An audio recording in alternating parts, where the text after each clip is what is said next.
মোদী ডাঙৰীয়াক দুটা বিশেষ অনুষ্ঠানৰ বাবে অসমলৈ আহিবলৈ মই আমন্ত্ৰণ জনাইছো। গুৱাহাটী বিমানবন্দৰৰ নতুন টাৰ্মিনেলটো এতিয়া উদ্বোধনৰ বাবে সাজু হৈ উঠিছে। প্ৰায় ৩,০০০ কোটি টকাৰে নিৰ্মাণ কৰা এই টাৰ্মিনেল বিল্ডিংটো ভাৰতৰ ভিতৰতে ধুনীয়া আৰু সৰ্বাংগ সুন্দৰ এটা টাৰ্মিনেলত পৰিণত হৈছে। আৰু এই টাৰ্মিনেল বিল্ডিঙৰ লগতে লোকপ্ৰিয় গোপীনাথ বৰদলৈৰ সুবিশাল প্ৰতিমূৰ্তি এটাও থাকিব।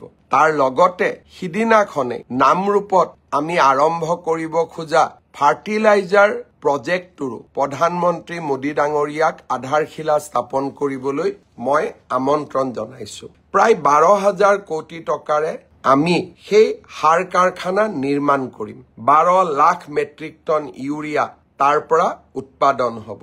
উত্তৰ পূব ভাৰতত ইউৰিয়াৰ অভাৱ দূৰ হ'ব আৰু মেনুফেকচাৰিঙৰ ক্ষেত্ৰত আমি বহু দূৰ আগুৱাই যাম।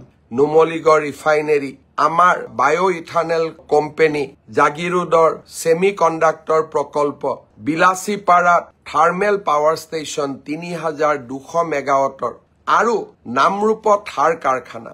লাহে লাহে অসম এখন ঔদ্যোগিক ৰাজ্যলৈ ৰূপান্তৰ হোৱাৰ পথত আগবাঢ়িছে।